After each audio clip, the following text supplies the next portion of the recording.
welcome to the Angelica Unfiltered channel where I talk about health, wellness, weight loss, but mostly fat acceptance. A while ago, one of you guys told me about this Fatlogic Reddit page.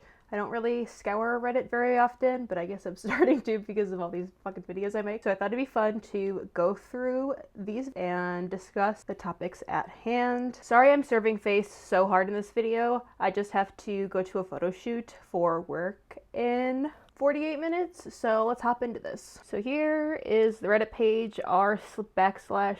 I already picked out some little posts, if you will. So this is a comment that someone left on Instagram. I assume it is on a clothing brand's post. So it says, "You're not exclusive to all sizes." I think they mean to say inclusive. Not that I'm the grammar police or anything, because we know how well I read and speak on this channel. "You're not inclusive to all sizes because you have nothing past a 5X. Some of us go larger than a 5X and fight to find clothes for us. I'm personally between a 6 and a 7X, so you're not for all plus size women." A lot of clothing brands don't even go up to a 5X. I don't think 𝒸𝓈 does a 5X in all of their clothing pieces, so if a business is having a 5X, especially a small clothing business, that is extremely inclusive, and I give props to them for doing that. The average American woman is between a size 14, 16. I'm not sure if it's actually a bell graph, but in my head I kind of think of it as like, okay, this is like the most common size, and you know, you kind of taper down and dwindle towards each end. What's a 14, 16? Maybe like a 0X or a 1X, and 5X is obviously way further on the spectrum, so it's not a very common size. So I don't think it's necessary for every clothing brand to go up to a size 5X or even a 6 or 7X. I just hate when people talk about how they are unable to find clothing in their sizes, but I understand if you are like super big like this. Like, I'm pretty sure this is getting into like Infinifat territory, but it's like there is not a huge customer base for clothing this big, and clothing like that is probably so expensive to make, and if you don't have that many customers buying that size, it's a smart business decision to not make that size. To say that you're not for all plus size women is just kind of an annoying statement, because businesses, clothing companies, especially small businesses, they will never be enough. There is always some sort of flaw for a super morbidly obese person to point out. And you know, if you're 6 and a 7X, girl, lose weight. That, I don't even know how big that is. That has to be like pushing 500, 600 pounds. That is not healthy. You won't need any clothes when you're in your double wide casket. Plus, there is no fat people running around naked. Never seen one. So here we have an amazing quote. I think it was probably on someone's story. It's all scratched out so you can't see. But the quote says, "Praising 𝑒𝒶𝓄's weight loss in quotes for some reason, promotes fat phobia, misogyny, and racism." So many people in the fat acceptance community say that weight loss is fat phobic, even if it is for health, but especially if it is for vanity reasons. And so many people in the fat acceptance community say that fat phobia is rooted in misogyny, racism, ableism, xenophobia. You know, you name the big scary word that no one wants to be called. And when people in the fat acceptance community equate being fat to race, gender, different ethnicities, it is aligning with things that people cannot control. But at the end of the day, whether you like it or not, whether I like it or not, weight is something that we can control. We are fat, we are overweight because we have shoved too many fucking foods down our gullet. We were eating at a calorie surplus. You know, the fat on your body, you see my big flabby arms right here? This is excess calories. If I was eating the right amount of calories for my body weight, I never would have gotten to be obese. And I think it's just literally golden to call Lizzo's weight loss racist because she is a black woman. Well, the fat acceptance community, I feel like, is just a lot of obese white women, but there are still black women in the fat acceptance community. Like, I'm trying to think of the author's name from Fearing the Black Body. So there are, you know, BIPOC people equating fatness to race and, you know, a lot of these things being tied together. But a lot of BIPOC women, especially black women, get very offended when fat acceptance advocates say that fat phobia is rooted in racism or to lose weight is racist, because it really diminishes the struggles and the actual pain that people of color actually experience when being overweight or obese is self-inflicted. I'm just really speeding through these. We got limited time on the clock.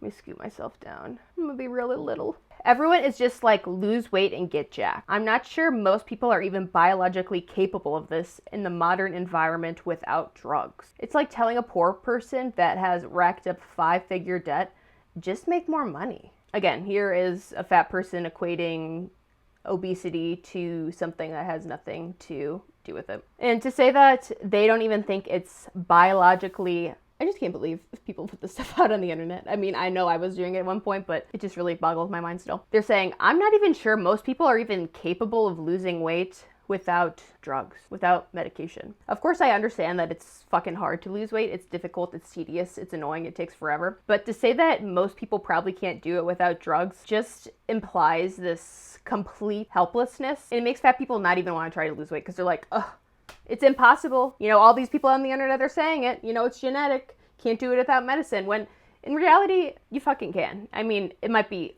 very difficult, especially if you have some sort of disorders and diseases. But at the end of the day, losing weight and putting on weight is all science. If you have an excess amount of body fat, that is because you ate in a calorie surplus. Of course, it might be harder if you have insulin resistance or PCOS, type 2 diabetes. You know, I know that there are handful of reasons why it's hard to lose weight, but to say it's literally impossible without drugs is just misinformation, because losing weight happens when you are in a calorie deficit. People lose weight when they're on Ozempic or Zepbound or any of those other medications because that medication helps control their appetite, which makes them want to eat less. It's not magic, it's science. You are always going to lose weight if you are eating in a calorie deficit. Of course, being on medications might make it easier to have less of an appetite and not want to eat as much, and it is easier to lose weight, but it's not impossible. I'm doing it right now and I'm not on any medication. I'm not on a GLP-1. I've lost over 70 pounds just being in a calorie deficit and starting to exercise regularly, count my calories consistently, drinking more water, putting in the effort. But when people see shit like this, it just makes them not even want to try because they already feel like they are doomed to fail. And then to compare being super morbidly obese to a poor person, just saying make more money, you know, every poor person is not the same. Of course, I know that the cost of living is fucking outrageous. It is insane. You know, eggs are $7 when they used to be fucking $1.50. But I keep getting these clips of 𝒶𝓉, who's like a financial YouTuber, reactor, someone that like helps people get their finances together. And just the way that people spend their money is insane. $1,200 car payment, but can't afford to pay rent. Spending $5,000 at Disneyland, but their gas bill is 6 months behind. Like, choices. We have the ability to make choices. Let's make good choices. We don't need to suffer. Of course, there's some people that can't afford to live anyway because it is so goddamn expensive, but every poor person is not the same. So to just say like, oh, just make more money. Everyone's finances, everyone's health, everyone's weight is different, but there are a lot of underlying similarities. All right, well, we got a long one here. Skinny shaming is not a thing. Society structurally and systematically benefits the thin woman while marginalizing fat women. Fat women are not in marginalized bodies. I recently did some more research, and there was a study that said 74% of Americans are overweight and 44% of those people are obese. If anything, thin people are the minority group nowadays when it comes to weight. And skinny shaming is a thing. You can shame everything. You can alcoholic shame, you can kink shame, you can fat shame. I can make fun of anyone, okay? Give me a prompt. I'll tell you a few things. And just because someone benefits structurally or systematically doesn't mean that they can't feel insecure about themselves. Those things don't go hand in hand. The word fat is associated with the word ugly. No, the word fat means overweight, it means too much adipose tissue. It's the fat acceptance people, it's the fat people that are insecure about their weight that tack on more adjectives to the word fat, when most people just see fat as fat. Skinny is sexually desirable. I mean, Depends on who you talk to. Different strokes for different folks. Skinny fits into society's beauty standards. I think being a healthy size fits society's beauty standards, but also at the same time, I know women that are underweight and severely overweight that are still beautiful. Beauty is in the eye of its beholder. Mini side note, like, I am just so annoyed of people bitching about beauty standards and stuff like that. Like, I understand the pressure as a woman to conform and want to be seen as beautiful and desirable, and how unfortunately a lot of us find our worth through our appearance. But like, why the fuck do we care about what society has to say about us? Of course, I don't want to be some fucking outskirt, some hermit, some weirdo that no one wants to talk to because I'm so deranged and out on my own. But I saw this thing on Instagram, I put it on my story, and it was like, y'all be so scared to do something and get judged by normal ass boring people. And that's how I feel. Why do you care what these normie ass boring bitches have to say? Because quite frankly, I don't. I'd rather just live my life and be happy. Yeah, it still probably hurt you that someone said you should eat more. But at the end of the day, you're still shopping at stores like Brandy Melville and Abercrombie. If you're a thin person, it's like, it makes sense that someone hurts your feelings. But like, you gotta shop at Brandy Melville and Abercrombie & Fitch. Like, get over it. Insanity. And I'm pretty sure Abercrombie & Fitch has, or Abercrombie, I don't know if they use the whole goddamn name anymore. They started selling larger sizes too, so you might be able to shop there too, sis. At the end of the day, you can still make the cover of a magazine. No.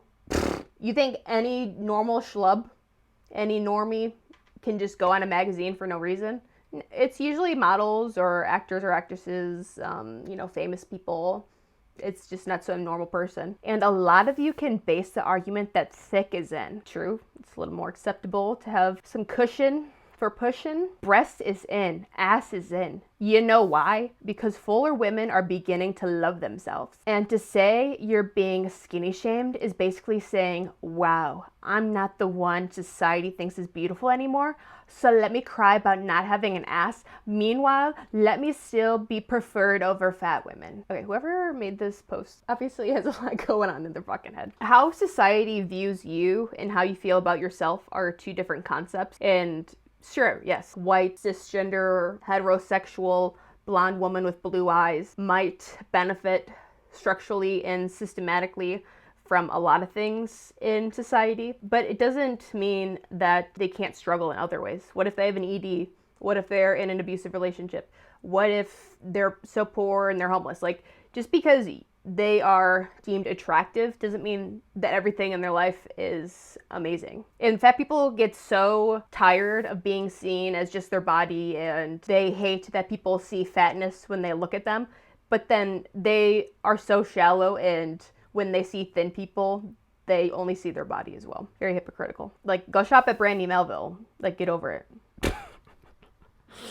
Oh my god. All right, so it looks like we have a Tumblr caption. Didn't know people still go on that website. There's obviously so much nuance about this, but it depresses me how we keep inventing the same diet culture propaganda under new sparkly terms. Sorry, my fucking eye is getting poked by something. Tracking macros is still tracking calories. Actually, it's similar, but two different things, because you're counting the macronutrients like carbs, fat, and protein, when calories is just calories. Working out for mental health, but still obsessed with image. What if two things could be right at once? Talking about confidence gains, but only in the context of weight loss. Yeah, because weight loss makes people feel confident, because losing weight, taking control of your life is a very empowering feeling. Obviously, as a fat person trying to lose weight, I'm still buying into that system. But I wish people would be more honest about intentions and social reward. I mean, in my experience, I'm losing weight for myself. I want to feel better about myself. I hate my big saggy belly and my big flabby arms. I'm losing weight because I want to change my appearance, but I also want to lose weight because I would like to have children soon, and being obese while pregnant is very dangerous. And there is a statistic that says if a child has one obese parent, there is a 50% chance that that child will become obese. And I do not want my child to have to deal with the same struggles that I've had to go through my entire life. I'm doing it for myself, but I'm also doing it for my future children. I don't do things because of how people will treat me. I mean, I know I'm kind of a recluse and and I don't have a regular person job and I don't have to go out and interact with people all the time, but if you're doing something strictly because of social reward, I feel like you're not going to keep up with whatever change, weight loss, whatever, because you have to want something so goddamn bad to keep changing and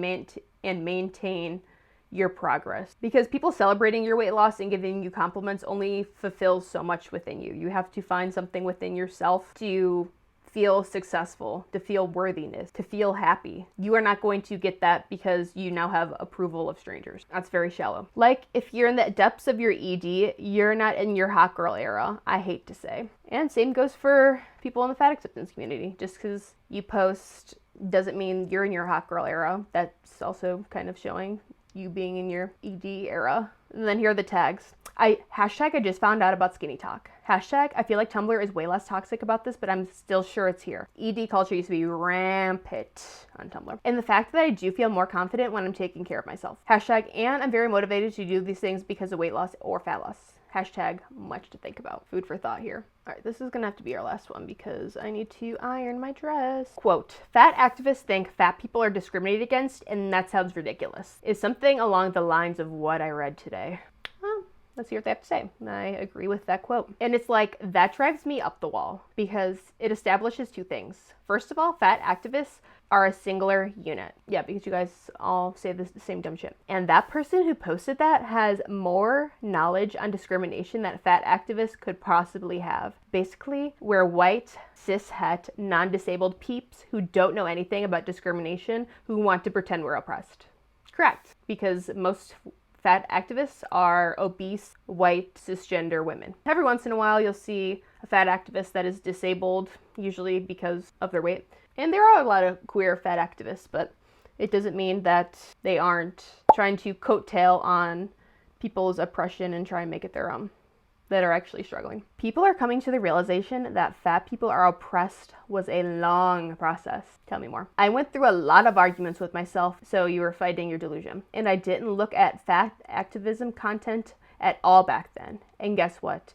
Even if you believe fat activism is an echo chamber, I was personally still able to come to the conclusion that fat people are oppressed after a long time of associating myself with marginalized groups. So you were equating your obesity with the struggles of people in minority groups, people in marginalized bodies that have absolutely no control over their race, their gender, their sexuality, and you feel like you understood their pain when you are fat because you eat too much. Got it. Because I felt like my body made me a subhuman in the eyes of others. And because I saw other fat people getting treated same trashy ways as me. Not because I saw other fat people decide that we experience oppression. I do understand that some people are rude to fat people for no goddamn reason.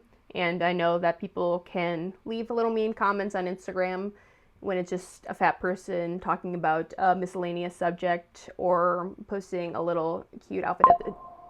Oh my god. Sorry, I fucking jumped. My coworker called me, so she's gonna come get me early, so we gotta speed this up. Like, I do understand that people are assholes to fat people, but I feel like a lot of people just internalize people doing everyday tasks or like looking, like side-eyeing them as someone being fat phobic, when it's just like someone is probably in a pissy mood or not having a good day and you're being obnoxious and annoying. Like, they make everything fat phobic, or they perceive people as being fat phobic, when in reality, someone is just doing a neutral or nuanced behavior towards them. People in the fat acceptance community are so hyper vigilant and on their toes, like they just take everything as an attack when it's not. All right, we're cutting it short. This is a little bit of a short one, but thank you so much for watching. If you enjoyed this video, make sure to like this video. And if you enjoy me, consider subscribing. I would love to have you back again. I hope you have a great day. Take care.